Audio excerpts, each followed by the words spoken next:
Good morning, everybody. It's your boy J Hud with another episode of Save Our Youth. It's just terrible, man, how people could live comfortably and watch their fellow comrades or fellow neighbors, whatever you want to call it, live in inhumane situations. You know, like I was saying yesterday, man, the war on homelessness is not trying to be won nowhere. And it's so much proof and evidence out here to collaborate or back up what I'm saying. People just don't care, man. They just don't care about the people that struggle, people that are living in encampments that's not fit for nobody. I'm not even gonna say dog or none of that stuff, because the dogs don't deserve to be living in messed up positions either, you know. So the way some of these people are living, man, nobody should have to live like that. An animal, a human being, nobody, man. Like, and in New Haven, Connecticut, we got one of the third. Sometimes they go back and forth between Princeton, Harvard, and Yale. They go back and forth 1, 2, and 3. And we have people sleeping outside, right next to this school. And when the students try to help, they got shut down. They used to put tents out on the greens so the homeless people could have somewhere to sleep, coffee, give them soup, and they stopped doing it because surrounding neighbors and surrounding businesses fought against it. And when people with money raise money to fight against doing something for the homeless, who do you think is gonna win? So I was just looking at something, and I read an article in the New York Times. It might have been, I don't know when the article, I didn't even look into when the article got written, because that don't even make a difference. And you know, I guess they talking with the United Nations and all that type of stuff, and they said New York got over 63,000 homeless people. One of the biggest counts in the country. They said San Francisco, the median price for a home in San Francisco is 1.6 million. You hear that? 1.6 million. And they're struggling with a high rate of homelessness also. And when people put forth effort to try to help the homeless by building a social service building on a parking lot, it's a parking lot, so there's nothing there. So people they was putting forth a plan to build a social service building, which ain't gonna help. They say to help house homeless people because people are living crazy, man. And the rich people around raised $100,000 to fight against that. They didn't want it in their community. And guess what happened? They won. So this shows you that they don't care, man. They don't care about people being homeless. That's why I say we have to care.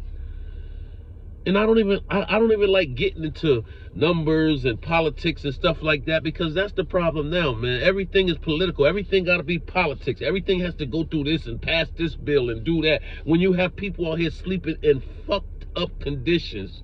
Excuse my language early in the morning, but I'm sorry. I get so passionate when it comes to people not having a pillow to lay their head on.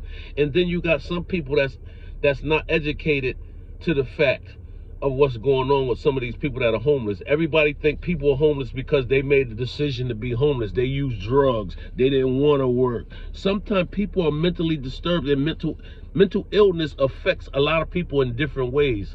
If some of you people don't know, do some research on it. Some people are not able to cope and live life normally without some assistance. Their mind won't let them. They think differently. Some people hear voices. Some people are paranoid. They think people are gonna be after them, so they don't want to stay still.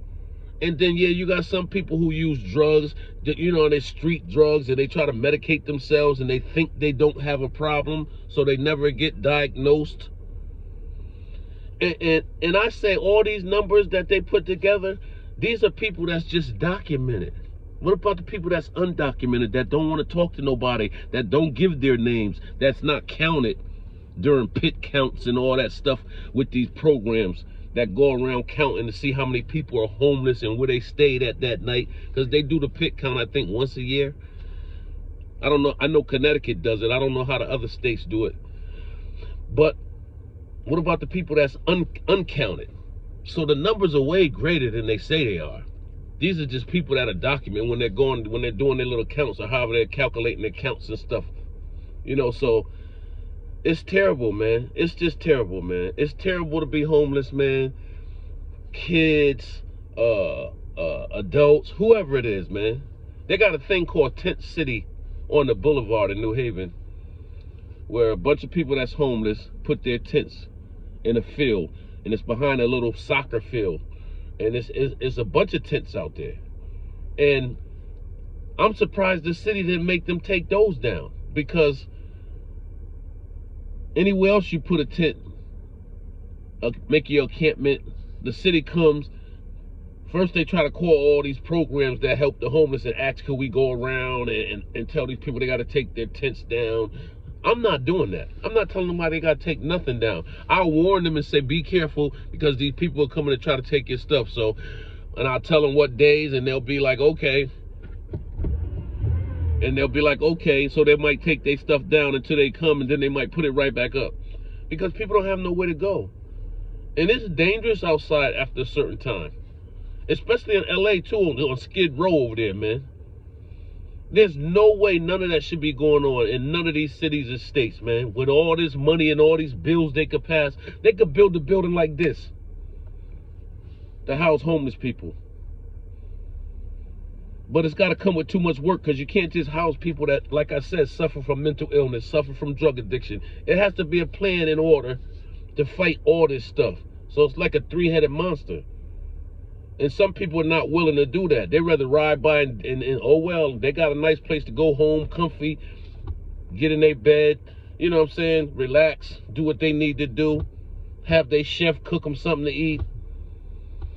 You know, but they don't care about the homeless. They just don't.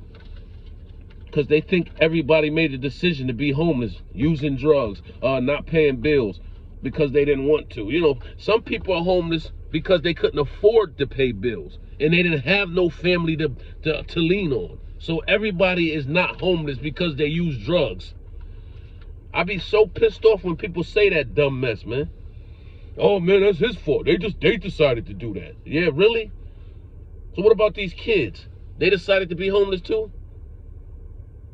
Like, that's what this channel about, man. Please, man. You guys, man, share this video out, man. If you have friends and just tell them, go to J Hud Save Our Youth. He's a good brother. I mean, all this stuff wasn't you know, great and positive, but you know, most of my videos are about trying to help somebody. And I don't have much. I work a job every day. I live in a bullshit apartment, you know what I'm saying, in a messed up neighborhood. So I don't have much, man. But if I can build something to help people, you can believe I'm going to help people. Man, I'm 56 years old, man. I don't care about no materialistic things. I really don't. I mean, I'm not going to come outside dirty and bummy and all. I'm going to make sure I look presentable, because you have to look presentable, you know, and I know how to dress presentable if I need to, but I don't care about no lot of money, man. I'm already 56 years old, and however long God let me live here on the rest of this earth, I thank him for it. It's like I don't need much. So if I can help people, I feel like I sit around and I be like, what is my calling? What am I good at that God called me to do? Some people got different things. Some people are musically inclined. Some people can build, you know, can design buildings. Some people can draw real good. So I'm wondering, what is my calling? I guess I know I have a simple calling, just to help people. And that's what it got to be, because when I help people, I feel good inside. And I don't go around really talking about what I do, but I feel good. I get a good feeling when I help somebody. And so I guess that was God talking to me, saying, that's your calling. You're here to help people. And the road I had to take to get there, man, it was rough. But I'm still here, so it means something. My son told me the other day, Dad, I looked at your lifestyle and what the things you were going through. He said, I didn't want to do that. He said, that's what made me stay out of the trouble. He said, yeah, I smoked my little weed and stuff like that. But my son owned 3 houses. He's married. He has 3 daughters. They just had a son last month, still in the hospital because they had to go in and take my grandson out because the wife was having complications. So he's still in the hospital, but he's getting better because his lungs was a little underdeveloped. So he's good though. And my daughter just had a son, so I had 2 grandsons within a month. But back to what I was saying. I forgot what I was. Oh yeah, I don't need a lot of stuff. So that's why I'm up here. I just want people to support the channel, man, so it can grow. So I can come up and I can start doing something so people can know what it is to come up here, gain some help and partners and people to assist and help in the community. I don't care if I have to just buy a truck, right? And have my wife or whoever cook breakfast every morning, and we just ride around giving the homeless coffee and breakfast. You know, that's something big. You might not think it is, but people wake up hungry with nowhere to go. Like, it's a lot of places that feed people lunch, dinner, stuff like that, but it's still good when them places, because they open at certain times and everybody don't make it. So it's good to have a truck that can ride around wherever, whenever, and serve people. I was thinking about the biggest thing, like if I can get a big U-Haul truck and have it designed into, like, where you can put beds on it, just so people could sleep and then get up and do whatever they got to do. Like, it's like I got so many ideas, but I just don't have the resources, and I'm going to try to build it myself. And that's what I'm going to try to do. That's what I'm going to try to do, man. And that's what my mission is, man. And that's why I'm up here. That's why I tell you, please like and subscribe to the channel, man, and support the channel, man. I'm not up here for no fame and none of that type of stuff, man. I'm just up here because I care about people, man. And it seems like I've been trying to do this for over 2 years, man. 3 years, probably more than that, like 2019, 18, something like that. But I just can't get the support, man. And I don't understand it, man. So please, like and subscribe to the video. Share the video with people. Tell your friends. Subscribe to this man's channel. He ain't trying to do nothing but help people. You know what I'm saying? So please, man, get it out there. It's your boy J Hud, man. Salute.